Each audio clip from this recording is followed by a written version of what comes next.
Hey everyone, Jim Phoenix here, and today's What's Kraken is Crack-a-lackin'. Never say that again. We've got none other than Edward J. Simbel and his hit book, Monsters in Our Shadows. All this and more on this What's Kraken. Hit it.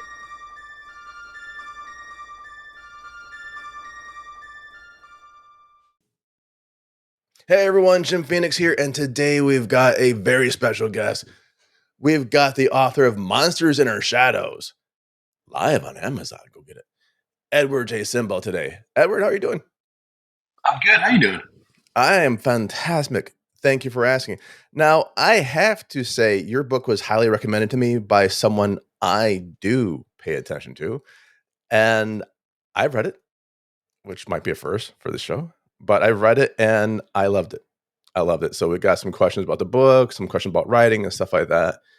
But my very first question is, why the cover? Well, I appreciate you reading it and falling in love with it. That's huge. That's kind of everything. So I think I'm done here. But Yay. the cover was I just sent it to a cover artist whose name escapes me, but I'll remember it shortly.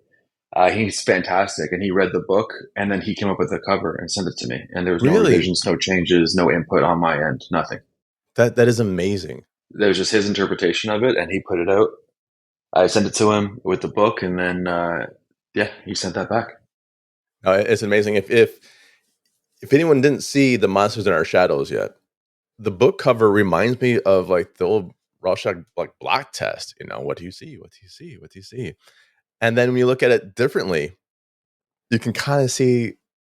Although this might be the whole issue of it, like you start seeing faces, you start seeing like eyes, you start seeing things coming at you, and I think it really does a lot to maintain the imagination of what, spoiler alert, there's monsters in this book, what monsters or the shivers could be. And it kind of like maintains the imagination so you don't have to tell the reader exactly what they're going to look like. Bam, it's like this for always and never. It's going to be more of a, it's probably like this. It could be like this. Your imagination can still run with it. So that's pretty cool. You did that by giving him the book saying, you draw this. That's Yeah, I think amazing. he absolutely nailed it because Yeah. while there is like the mental health edge in the book, there's also the conversation around that everyone's monsters look very different. You know, the thing Yeah. that you're battling with every day is different than the thing that I'm battling with every day. But I think the adversity in general is something that we all share, and that's kind of what the book is about, and what the monsters or the shivers represent. Yeah, that's So he right. Some nailed of it. us might be Chicago Bear fans. Some of us might be Laker fans, but we're all, oh, wait, that's Exactly. just me. Yeah, or Leaf fans. Leaf. I'm Yay, for sorry. making me feel better. Yeah. Yay, I don't root for the Leafs at least. That's good. Yeah, you're in Montreal, right? Montreal, it means I'm Blackhawks and Knights. I'm a Right. transplant. Yeah. I couldn't vote for the Canadians. I just lost all my Yeah. Montreal and Ottawa listeners right now. No, Ottawa Senators. Never mind. I'm to Toronto ones. All There you right. go. So some monsters are, monsters of the ice, I guess. And I will say this is dystopian fiction. But Yeah, I mean, I will say that it was meant to be.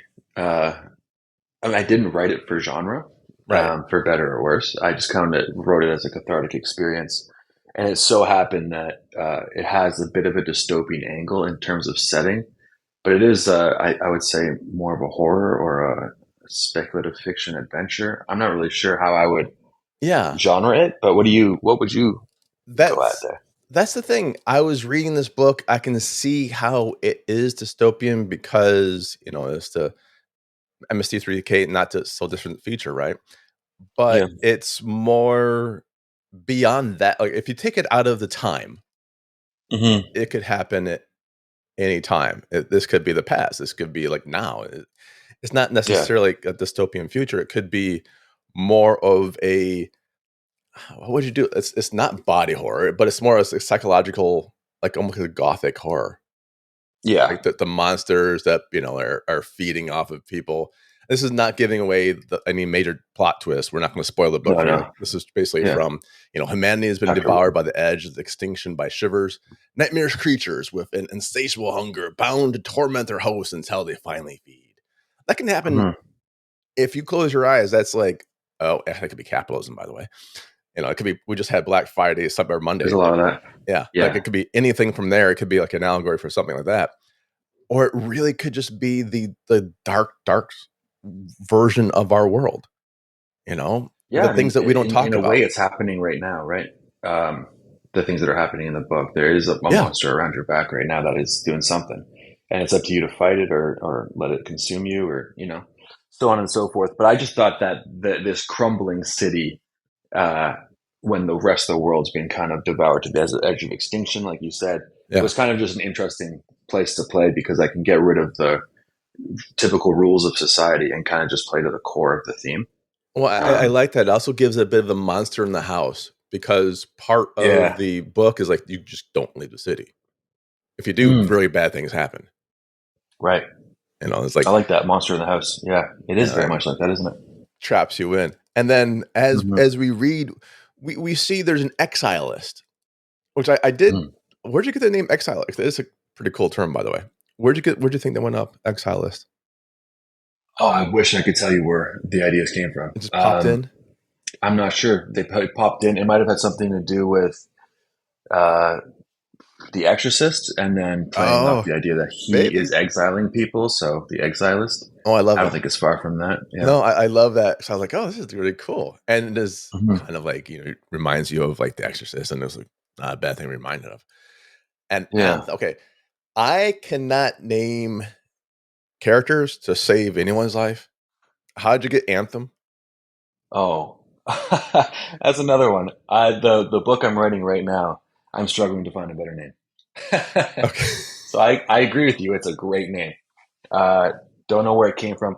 I think the concept was that he's this is me pretending that I know what I'm talking about. He's kind of an anthem for everybody facing the same things that he's facing. So he's meant Cool. to be, not a white knight. He's meant to be like very much an anthem for again the theme.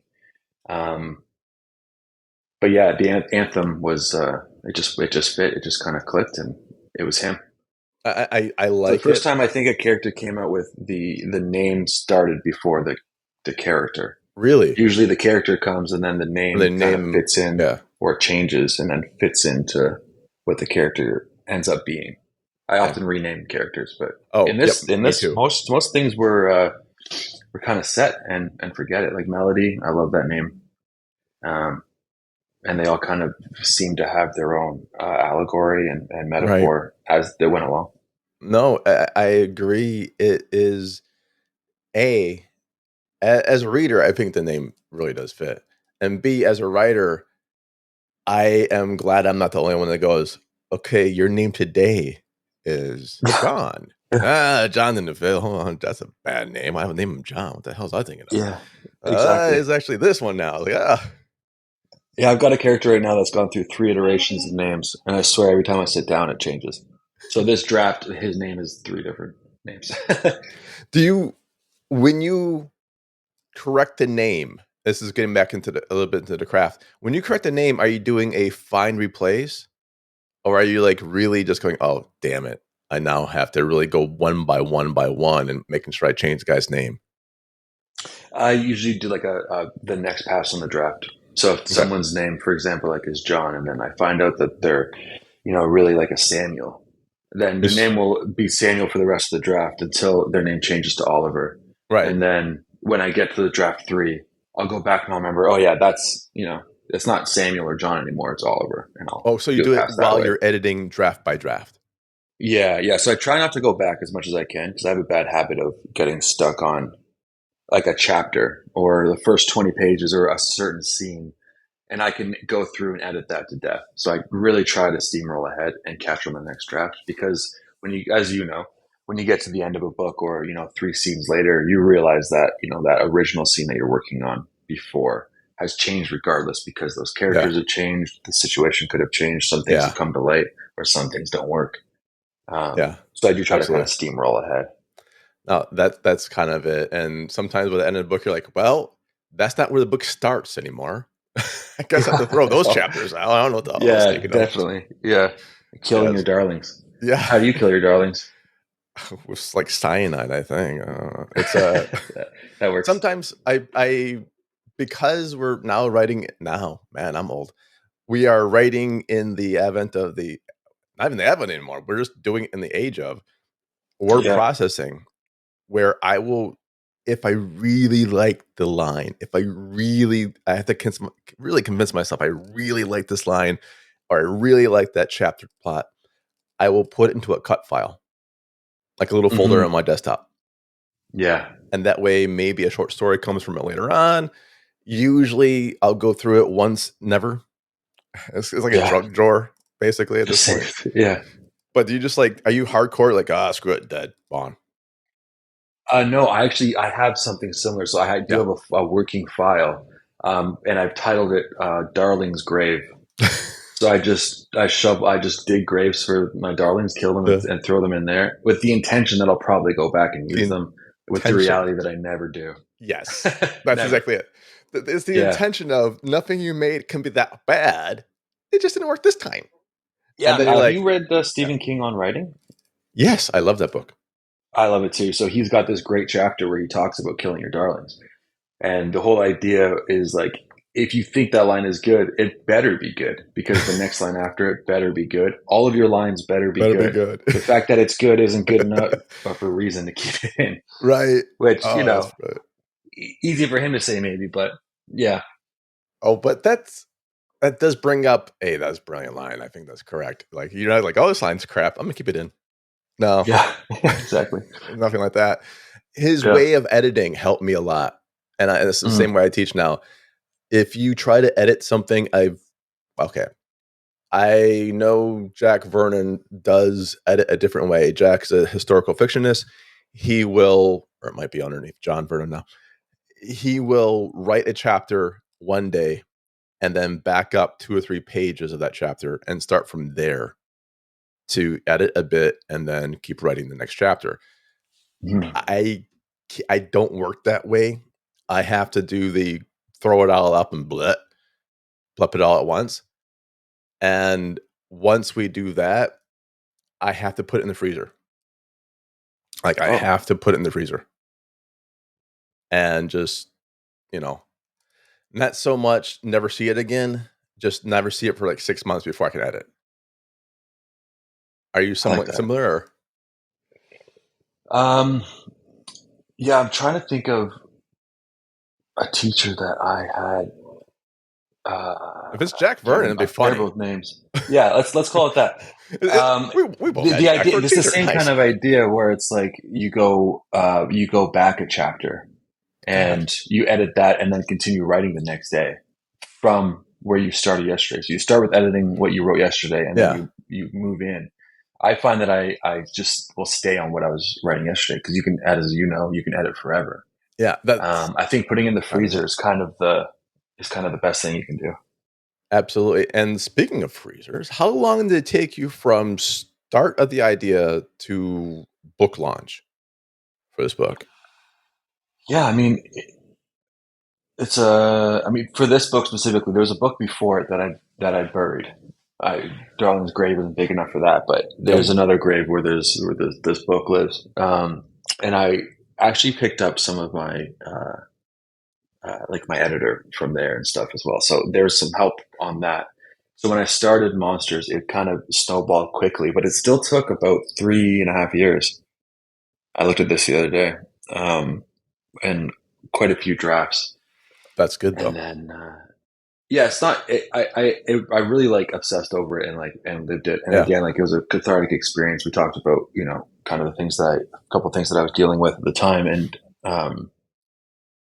yeah, I kind of had to write. So I was fortunate enough, I guess, that it really was medicine writing like this and getting it out on the page, and then kind of like putting it all together and Yeah. obsessing over story by McKee and all that kind of stuff kind of helped keep it tight, you know. But yeah, I would say about 3.5 years probably from. That's from pretty. That's page actually one. pretty tight. I mean, I've seen Mhm. people. I won't mention their names. Myself, maybe.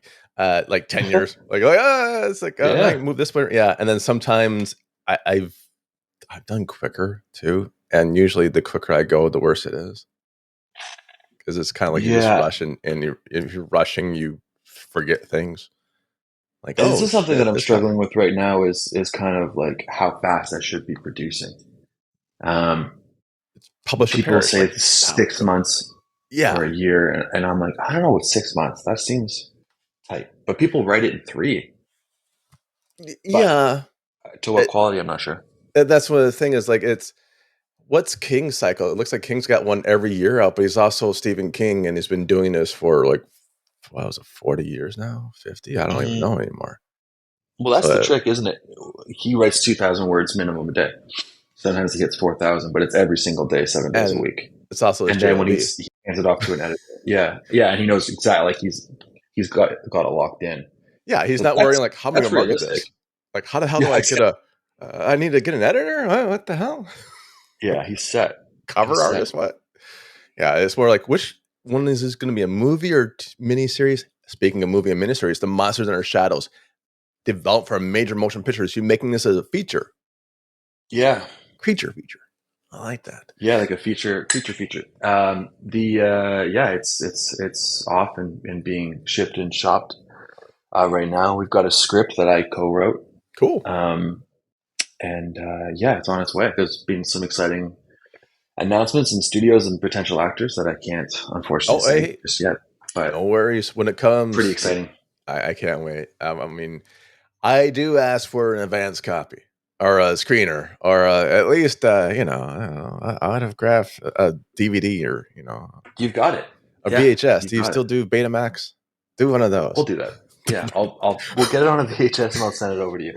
We'll burn like $12,000 to burn on one VHS tape. Just rewind it. Yeah. Yeah, Oh, I yeah. can't do that, man. I need infinite. So for Right. those of you who are like, what the hell's a VHS or Betamax? Well, way back when, that's what we still use. Laserdisc came. No, that's great. I know you said story. I'm like, wait a minute. I'll say you're doing the screenwriting thing. Did you find the screenwriting books also help your writing for novels? Very much so. They're almost one for one.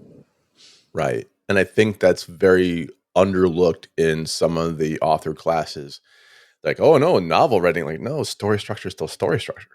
Yeah, it is. I think script writing is so tight, and it Yeah. removes all the wonderful fluff Right. and metaphor and all that. So when you're writing the script, it's really just the bare bones direction. Actor walks across the room with whatever, um, and then the dialogue is not so exploratory or expositional as it might Yeah. be in a novel, which is interesting because you can use dialogue in interesting ways in a novel that kind of tells you where they are, how they're feeling, and that kind of stuff. When in a script, you're kind of using the action more on screen visually to Right. do that, and you don't want to be, talking too much in dialogue. So that was a tough thing to get over. But otherwise, yeah, I mean, for like Save the Cat specifically and things like that, it is very much, I think, one to one. It's story structure. It's starting with goal and then a conflict. Then there's a disaster that happens. How do they Right. deal with that?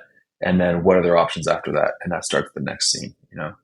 I think it's the Save the same kind Cat, of thing. Blake Snyder, right? I think. Yeah, yeah, Yeah. Yeah. I teach, gosh, I adapted that to teach writing, and then they adapted it much better than I did. I'm like, shit, well, okay, I guess it was a good idea, but they did it better. yeah. That was their system. And I think I haven't that's read it. both.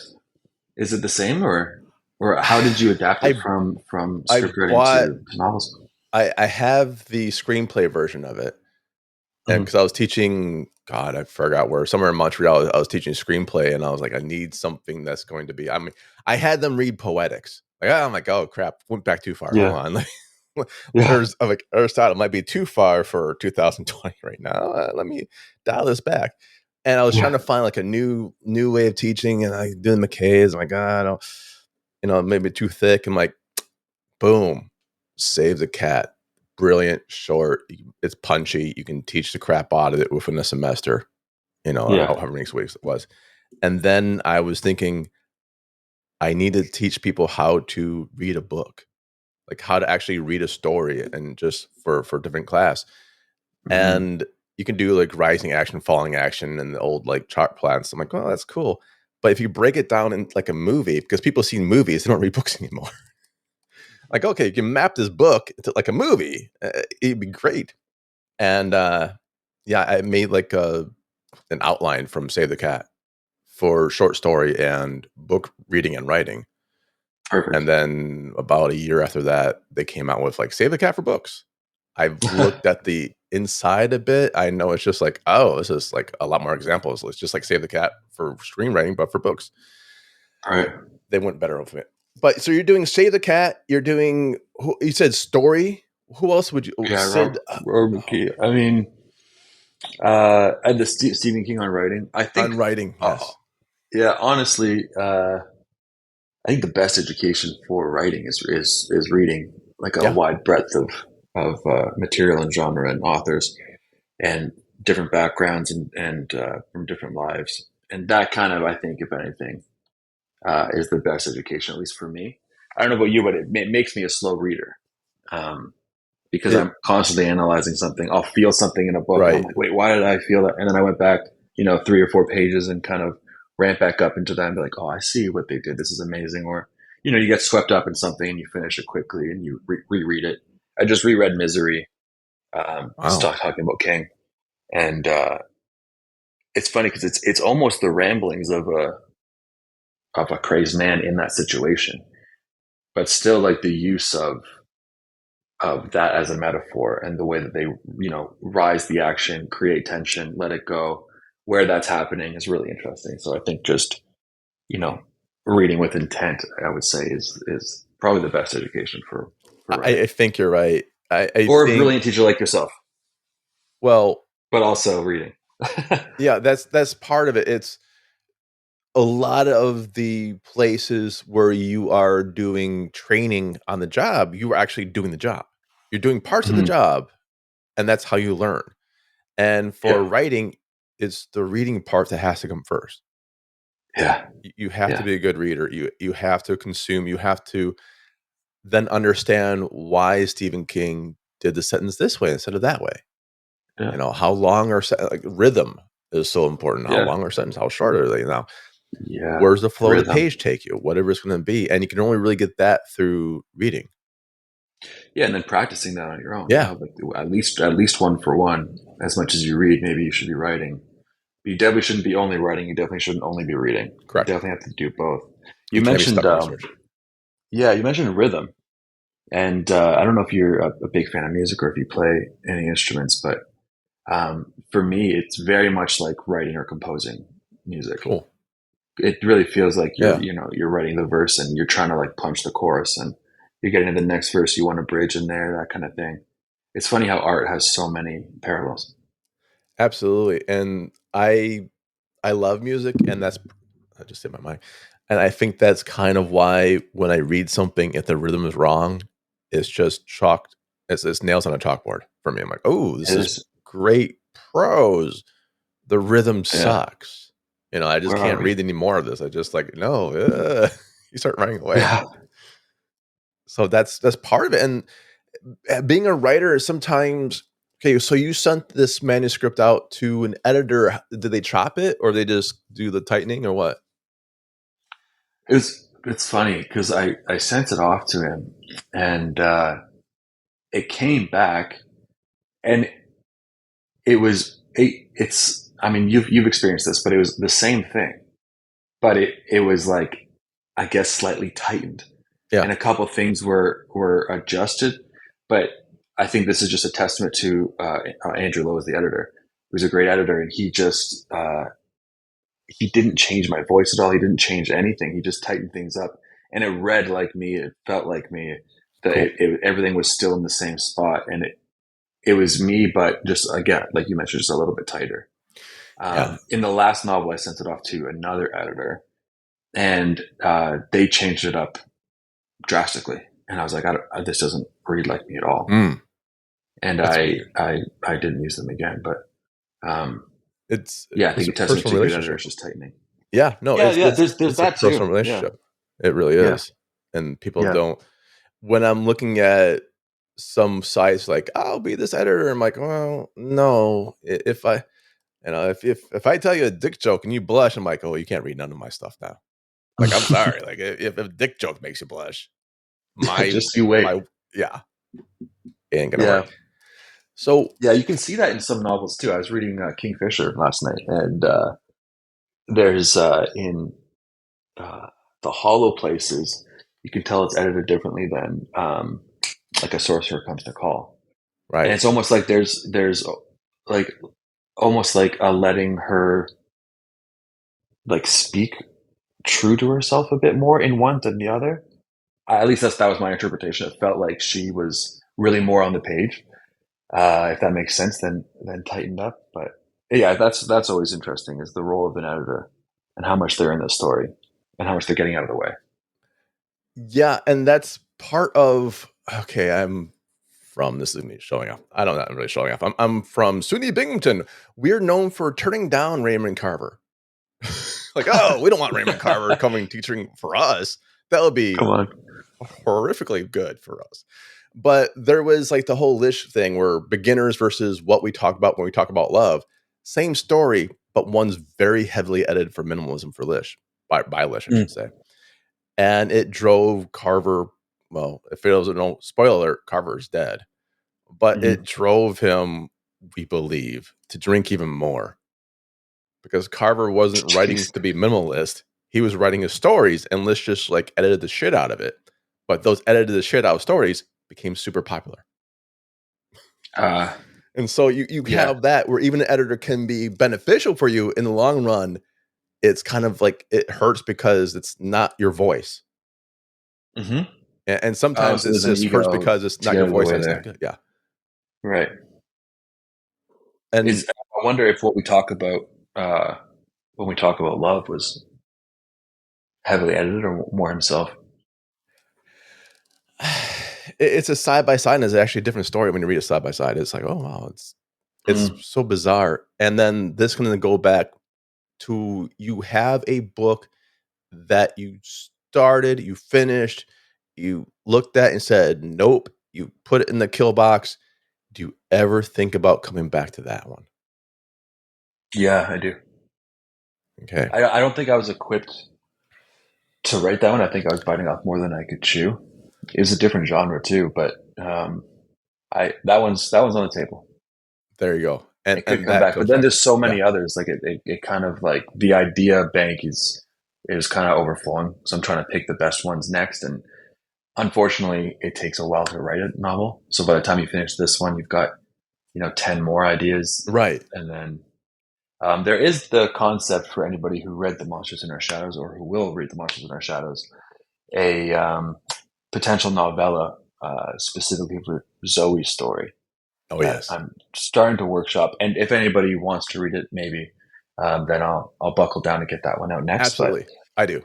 Read it yeah, and put it on okay, Betamax if it comes out as there a you go. film adaptation. Exactly, No, exactly. for those who did not have the Monsters in Our Shadows, again, it's on. I, I mean, it's blowing up Amazon right now. It's Goodreads has got a bazillion ratings. So get it, read it, and for the first two people who slide in my DMs, we're gonna get you the ebook version of Monsters in Our Shadows by Edward J. Simbel, Cembal. Come DM us.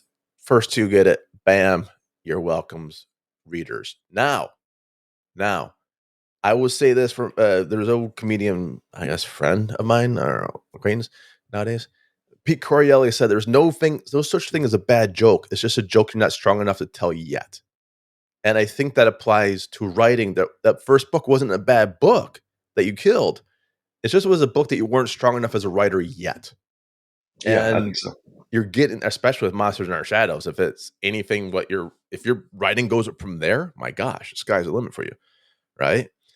And I Okay. think that's gonna be worth coming back to. But is it the genre you want to write in? Because you said it's a different genre. Are you a genre specialist? Are you kind of like branching out in different ones or what?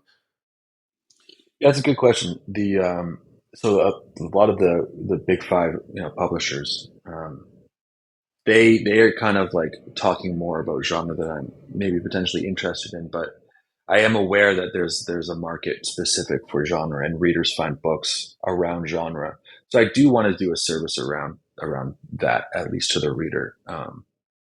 I don't know if I would say genre specialist in any way. I don't think I can help writing horror. I don't think I can help writing things that are kind of dark and like kind of push that line. Right. If it's dystopian, no. The next book I'm writing right now isn't dystopian at all. Um, but in terms of like the dark and macabre and maybe edging on horror, there, I don't think I can help that. Secondary genres around that, or primary or tertiary, I don't know. But I would say always dark, and then see what follows. I love that. Always dark and see what follows. Beautifully said. Now, again, if you want Monsters in Our Shadows by Edward J. Simbel, you can DM us for the first two people DM. The first two, sorry, supplies are limited. Electrons are busy. Ebook, bam. Now, I to have to ask because I am interested. When you're writing the, we'll say the possible spinoff, the possible follow up, Mm. right? Because this is being optioned or developed as a major motion picture, do you now write with that actor or actress in mind? No. So it's like, screw it, no matter ships may fall, this is what I'm doing. That can be adapted later. Yeah, yeah. I mean, I Okay. think it's also the kind of a yeah, yeah. I mean, it's for the reader and I to Yeah. share in general who this person might end up being Good. in their heads versus Good. my heads. And I don't think just the way my brain works, I don't think there's an actor that can necessarily fit so well into everything.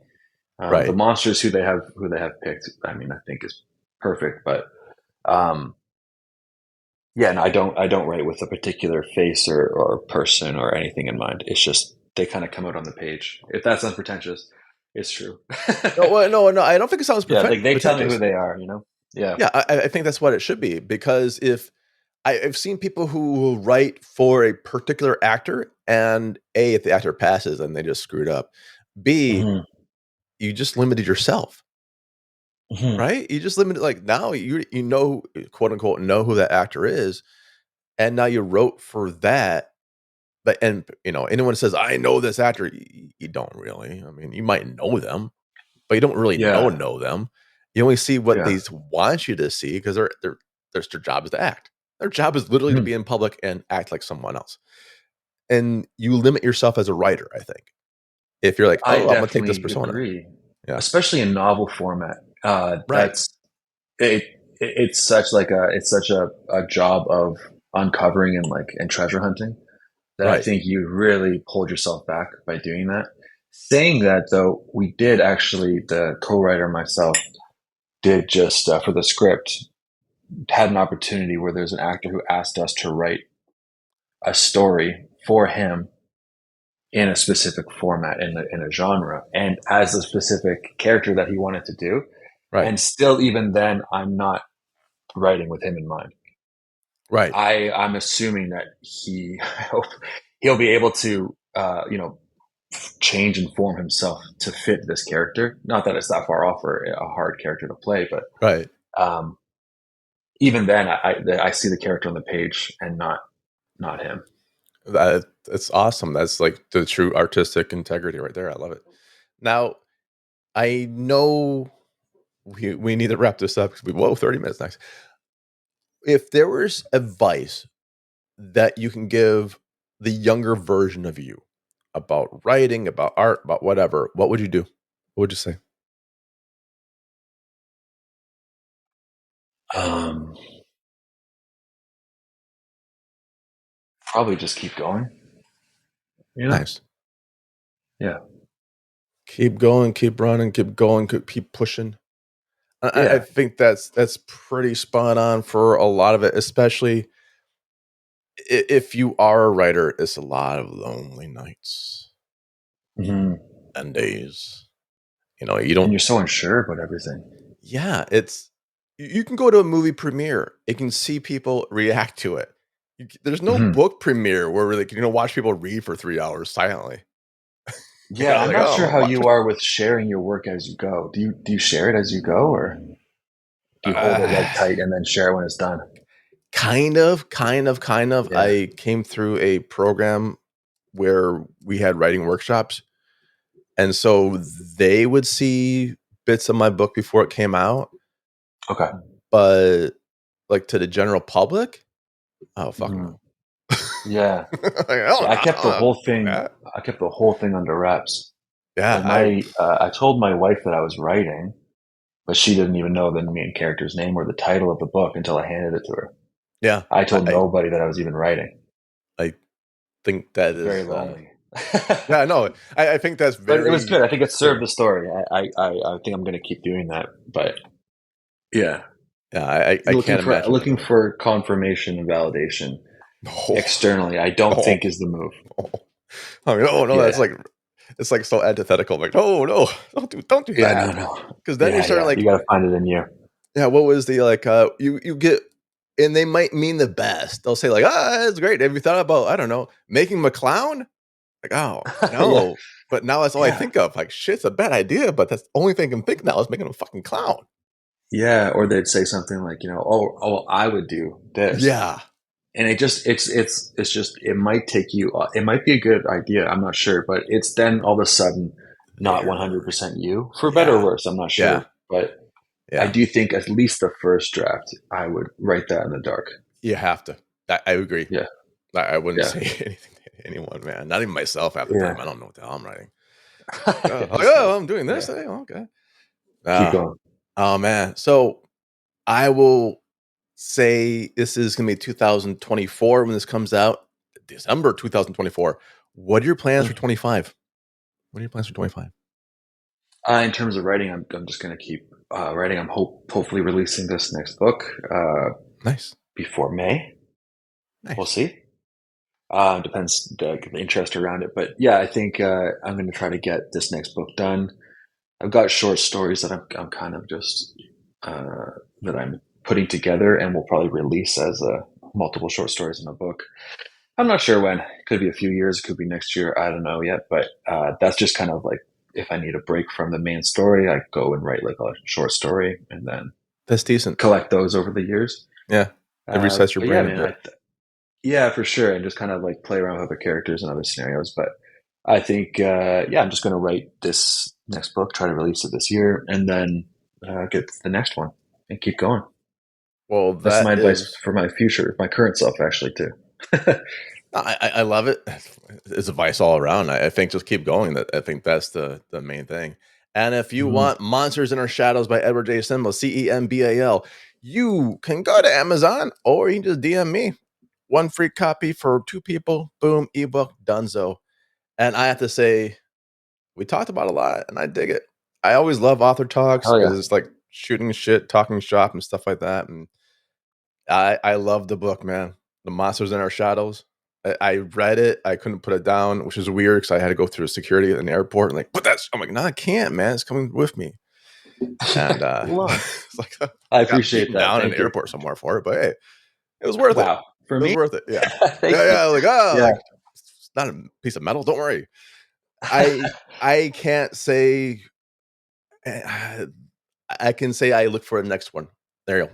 I I think all the appreciate that. reviews, like just one says just wow. I think that's pretty accurate from John Kelly. I appreciate that. Thank Yeah, you. yeah. It's also, if I can throw in some self promotion too, it's Go for it. available Indigo, Barnes and Noble, Waterstones, and your local bookstore. If it's not there, Ask. ask. Ask. That's it's exactly. People are like, why can't I find at my local? Ask for it. Yeah. They Yeah, want to definitely. buy you the books that you want to buy. They need to know it. Just Right. ask. Libraries too. Ask for your library. Yep. Yep. It's around. Absolutely. It's around. Yep. Very cool. Well, thank you so much for coming. And on behalf of myself and Edward J. Simple, I like to say this has been a great season. Thanks everyone for streaming into What's Cracking and our interviews. We got more coming up next year. Bye, y'all. Thanks again, buddy. Thanks.